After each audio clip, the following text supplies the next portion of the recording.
which bring us at length to ritual.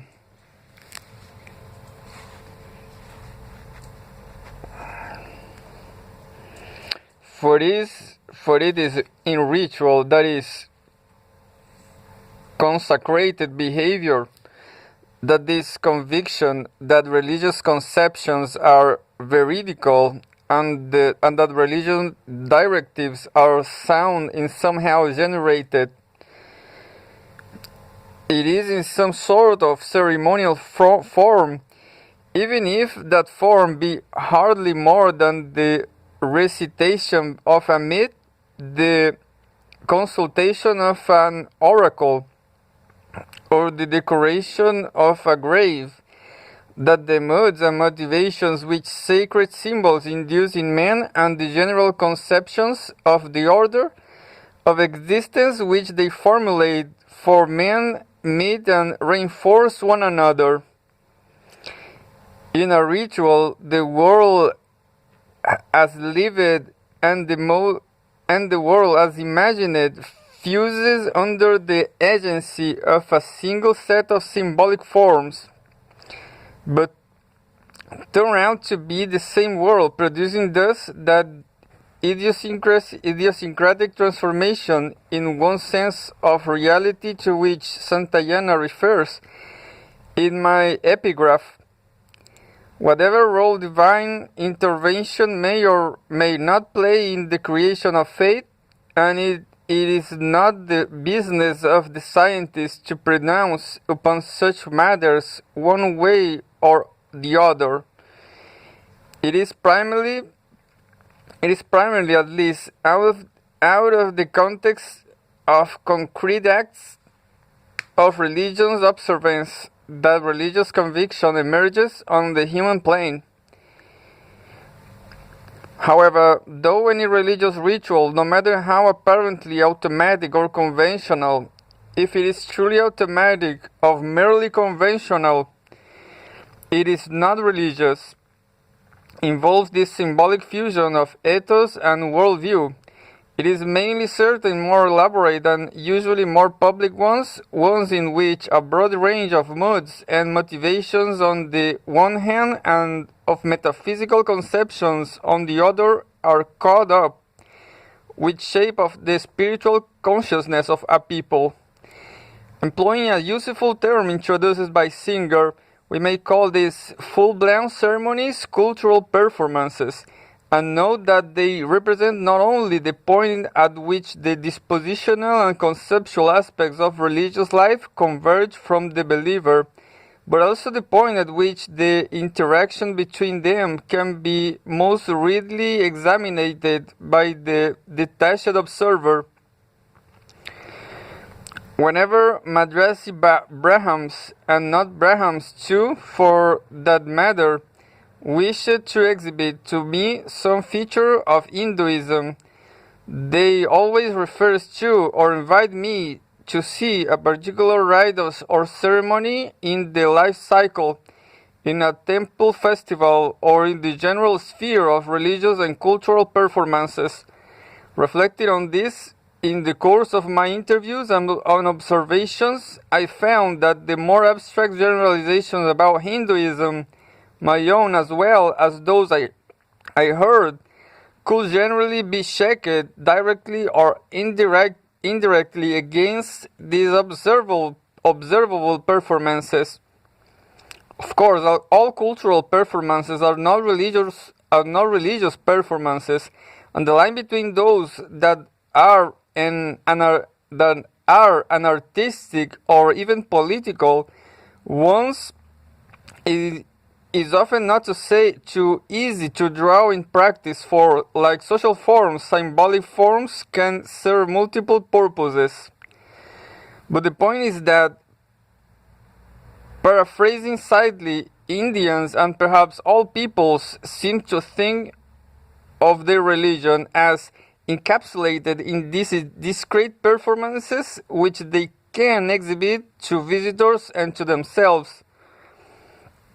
The mode of exhibition is, however, radically different for the two sorts of witness. a fact seemingly overlooked by those who would argue that religion is a form of human art, where for visitors religious performances can, in the nature of the case, only be presentations of a particular religious perspective and thus aesthetically appreciated or scientifically dissected.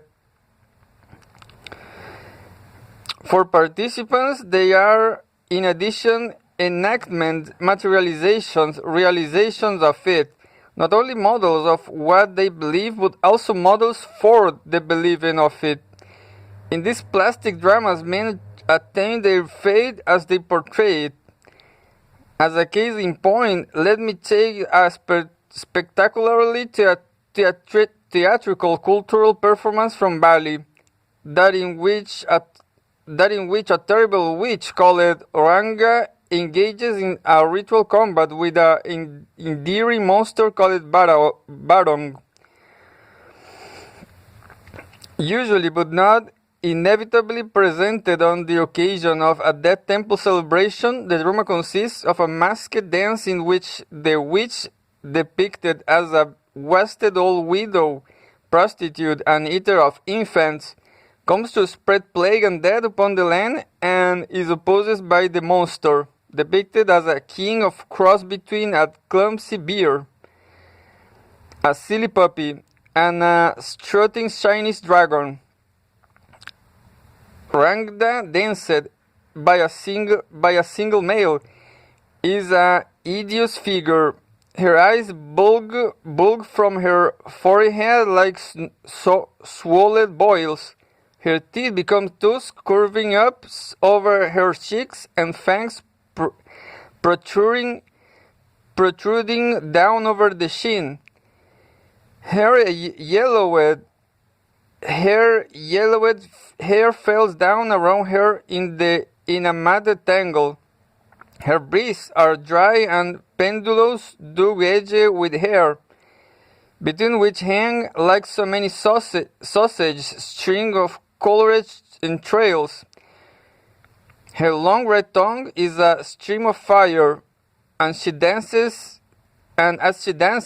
she splays her dead white hands, from which protrude 10-inch claw-like fingernails, out in front of her and utters unnerving shrieks of metallic laughter. Barong danced by two men fore and aft in vaudeville horse fashion is another matter. His shabby sheepdog coat is hugged with gold and mica ornaments and glitter in the half light. She is adorned with flowers, sashes, feathers, mirrors, and a comical beard made from human hair. And though a demon too, his eyes also pop, and he naps his fanged jaws with seemly fierceness when faced with Rangda or other affronts to his dignity. The cluster of tinkling bells which hang from his absurdly arching tail somehow contrives to take most of the edge off his fearfulness.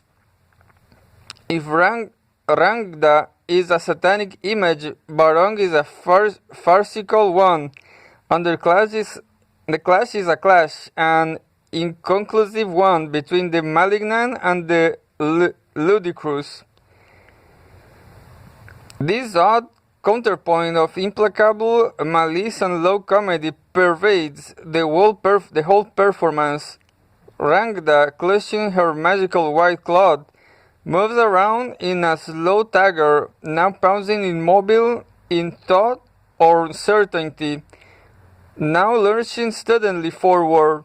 The moment of her entry, one seems to those terrible long-nailed hands fear as they emerges through the split gateway at the top of a short flight of stone stairs. Is one of the terrific tensions when it seems, to a visitor at least, that everyone is about to break and run in panic. She herself seems insane with fear and hatred as she screamed predications at Baron amid the wild clanging of the gamelan. She made Fag go amok.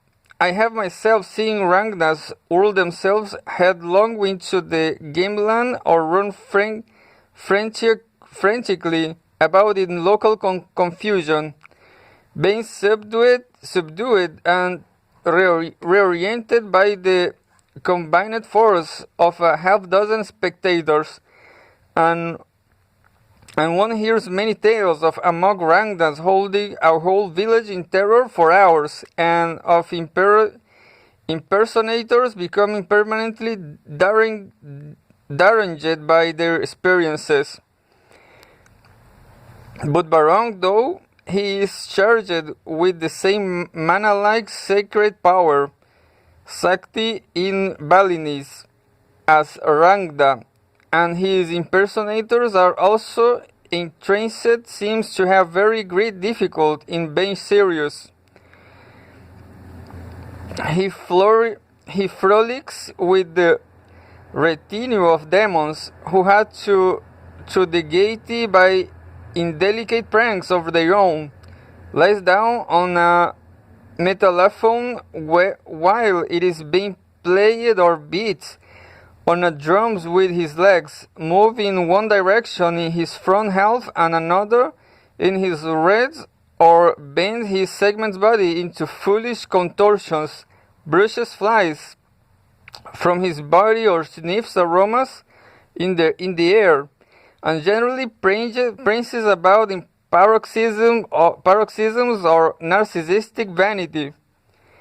The contrast is not absolute, for Rangda is sometimes momentarily comic, as when she pretends to polish the mirrors on Barong's coat, and Barong's become rather more serious after Rangda appears, nervously clacking his jaws at her and ultimately attacking her directly. Nor are there Homoros and the horrible always kept rigidly separated, as in that strange scene in one sections of the cycle in which several minor witches, disciplines of Ragnar, toss the corpse of a stillborn child around to the wild amusement of the audience. Or another, no less strange, in which the sight of a pregnant woman alternating hysterically between tears and laughter while being knocked about by a group of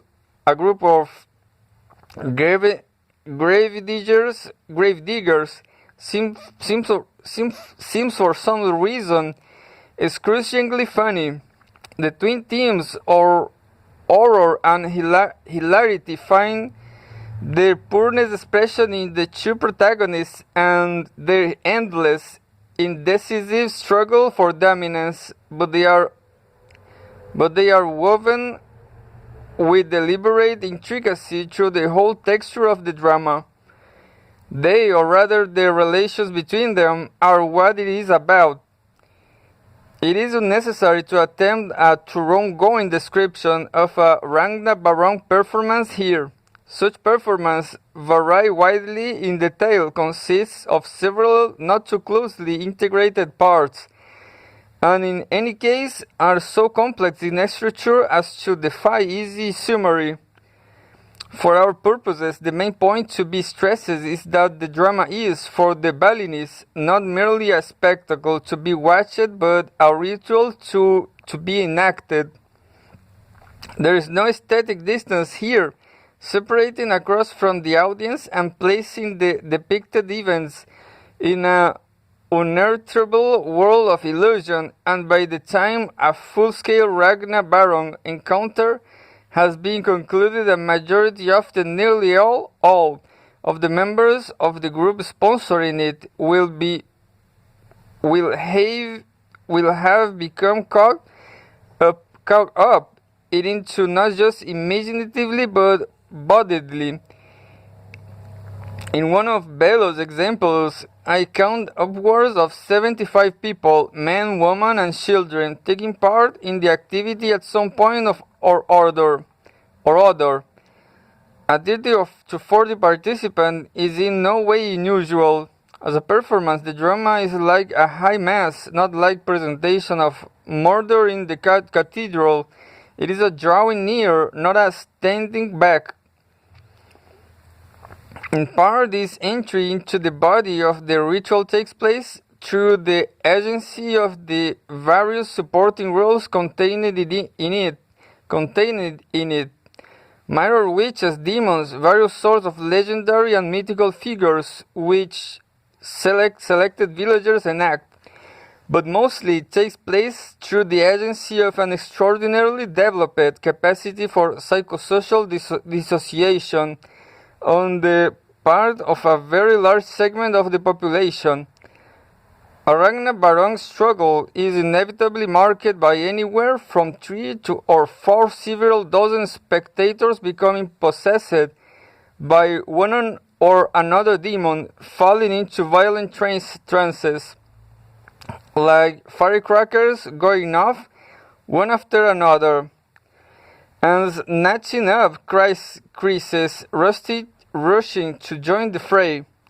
Mass trance, spreading like a panic, projects the individual Balinese out of the commonplace world in which he usually lives into that most uncommonplace one in which Ragna and Barong live, to become entranced for the Balinese to cross the threshold into another order of existence.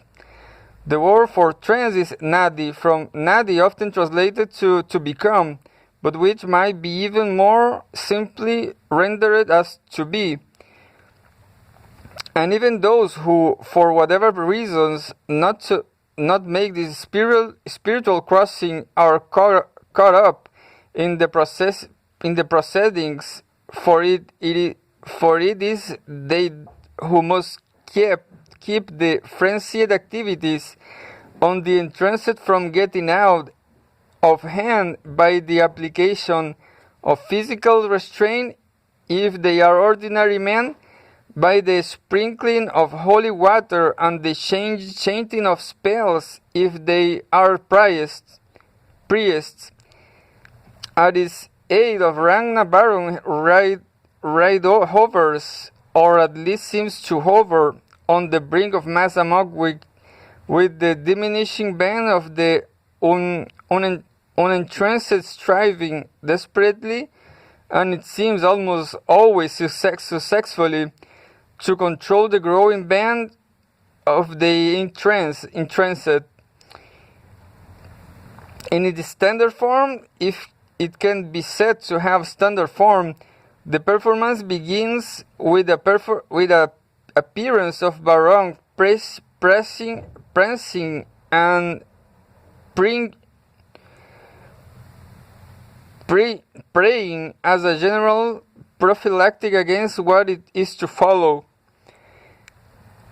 They might come various mythic scenes relating the theory, not always precisely the same ones, upon which the performance is based, until finally Barong and then Ranga appear.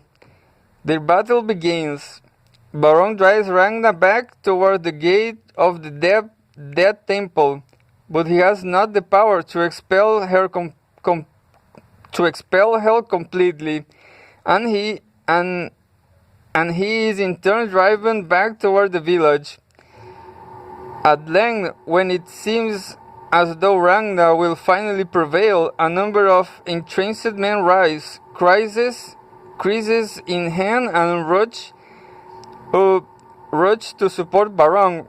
But as they approach Ragna, who has turned her back in meditation, she wheels upon them and, waving her Sakti white cloth, leaves them comatose on the ground. Ragna then hastily retires or is carried to the temple, where she herself collapses, hiding from the aroused crowd, which my informant said will kill her were it to see her in helpless state. The Baron moves among the Chris dancers and weakens them by snapping his jaws and then nuzzling them with his beard.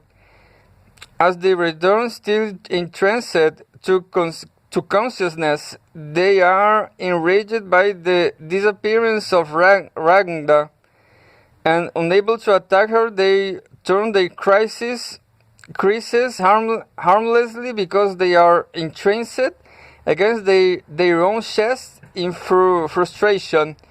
Usually sheer pandemonium breaks out at this point, with members of the crowd of both sexes falling into trance all around the courtyard and rushing out to stab themselves, wrestling with one another, devour live chicks or excrement, wallow convulsively in the mud, and so on, while the non-entranced attempt to relieve them in the creases and keep them at least minimally in order.